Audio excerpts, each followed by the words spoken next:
কিয়ামতের ময়দানে যখন বড় বড় কুতুবেরা জাহাজ দিয়ে রওনা করবে, রশিদ আহমদ গঙ্গোই রহমাতুল্লাহ যখন রওনা করবে, আল্লাহু আকবার, রশিদ আহমদ আল্লাহু আকবার, আব্দুল কুদ্দুস গঙ্গোই রহমাতুল্লাহ যখন রওনা করবে, আল্লাহু আকবার, হাবিবুল্লাহ রকি রহমাতুল্লাহ যখন রওনা করবে, থানবী রহমাতুল্লাহ যখন রওনা করবে,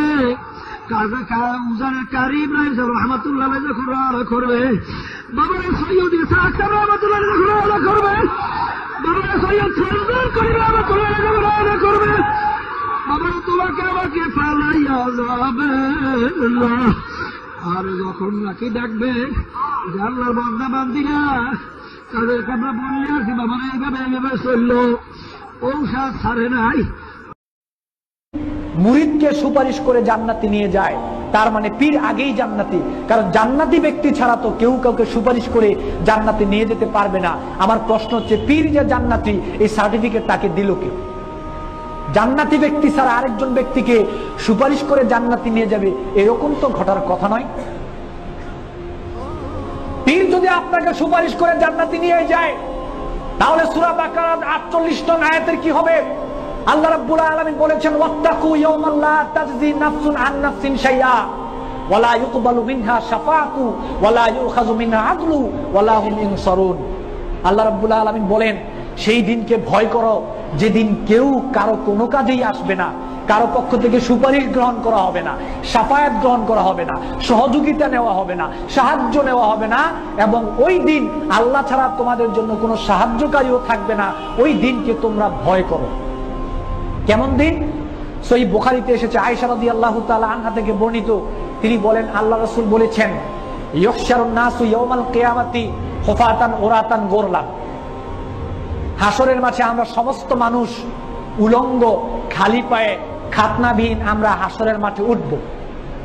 আয়েশা রাদিয়াল্লাহু তাআলা আনহা বললেন, ইয়া রাসূলুল্লাহ, আর রিজালু ওয়ান নিসাউ জামিআন ইয়ানজুরু বা'দুম ইলা বা'দিন। নারী পুরুষ কি সবাই একসাথে উঠবো? আমরা কি কেউ কারো দিকে তাকাবো না? আমাদের কি লজ্জা হবে না? আল্লাহ নবী বললেন, আয়েশা, আল আমরু আসাদ্দু মিন ইয়ানজুরু বা'দুম ইলা বা'দিন। হাসরের মাঠের অবস্থা এমন কঠিন অবস্থা হবে, সেদিন কেউ কারো দিকে তাকানোর সুযোগ পাবে না।